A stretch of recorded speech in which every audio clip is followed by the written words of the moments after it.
Sylvain Bouleau, bonsoir. Bonsoir. Spécialiste des mouvements identitaires extrêmes.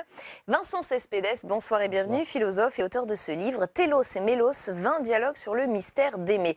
Alors, qu'il y ait un lien ou pas avec les Gilets jaunes, voilà ce qui s'est passé.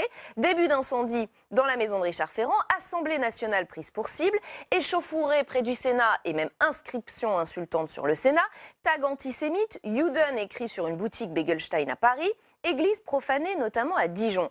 Évidemment, on reste prudent. On ne dit pas que ce sont les Gilets jaunes, Vincent Cespedes. Mais est-ce que pour vous, c'est la preuve que ce mouvement a muté, quelque chose a changé?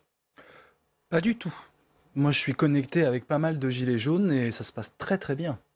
C'est-à-dire Qu'est-ce que vous voulez dire, ça se passe très bien? Ils discutent, ils refont le monde, ils ont envie de s'organiser, il y a une immense fraternité, ils ont envie d'élargir le mouvement, il y a les stylos rouges, il y a les blouses blanches, il y a tout ça c'est essayer de se fédérer. Mais effectivement, il y a un prisme déformant. Et le prisme déformant, c'est qu'aujourd'hui, le thème, il suffit de voir toutes les chaînes info, le thème c'est violence. Bon. Parce que ça se passe sur les réseaux sociaux avant tout, pardon, mais les tags antisémites sont apparus sur Twitter d'abord. C'était très violent. Tag antisémite, tout ça, c'est pas revendiqué. L'incendie, on ne sait pas du tout ce qu'il en est.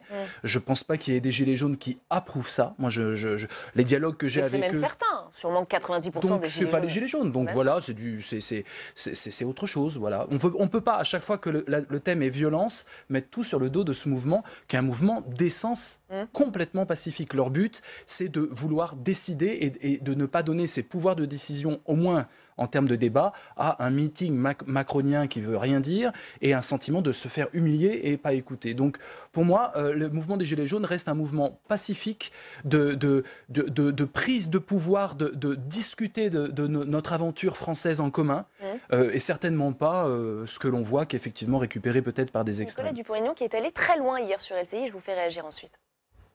À chaque fois, c'est le même scénario. Des gens pacifiques protestent, des casseurs s'introduisent avec la complicité du gouvernement. C'est très grave ce que vous dites, Nicolas Dupont-Aignan. Et des images, comme par hasard, devant l'Assemblée, sont prises avec des horreurs des deux côtés. Et je dis et j'accuse le gouvernement chaque semaine de scénariser ces violences pour discréditer un mouvement social sincère et profond.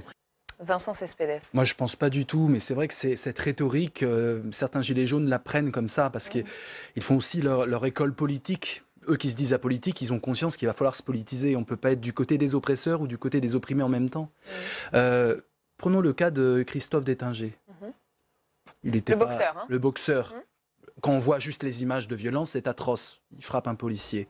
Quand on comprend un peu l'histoire, on se rend compte qu'il a eu les boules, qu'il n'en pouvait plus. Attendez, mais... Juste une chose. Il like sur son profil Facebook Marion Maréchal Le Pen. Bon, il a le droit. Il a tout à fait le droit. Mais ça veut dire que c'est quand même une culture. Et il like un certain nombre de pages d'un certain nombre de groupes. Mais Le Pen aime bien les policiers, vous savez. C'est pas parce qu'il like Le Pen qu'il va vouloir casser du flic. Hein. C'est pas. Voilà, il y a quand même une culture politique qui est derrière, qui est une. Liker, c'est une culture politique sur les réseaux. Il y a une culture politique derrière, qui est une culture politique de la violence. Après, non, vous voulez pas. Je crois pas du tout. Bon, enfin. Regardez réellement sa page Facebook. En tout cas.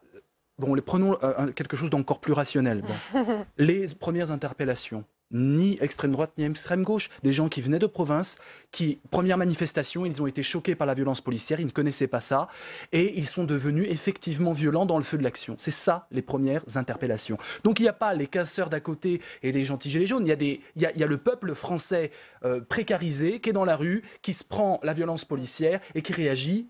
Selon moi, mais 4000 personnes à Paris ce week-end, c'était pas le peuple français, Vincent Cespedes.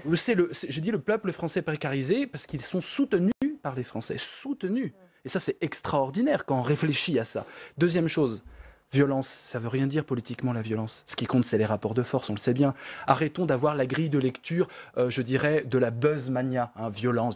C'est des rapports de force. Il y a un gouvernement avec une politique et il y a des gens dans la rue qui cherchent leur politique. Et la violence n'est qu'un épiphénomène d'individus apolitiques qui sont en train de chercher leur propre logiciel politique. Donc, c'est le rapport de force qu'il faut voir à travers ces exactions et il y a un véritable rapport de force.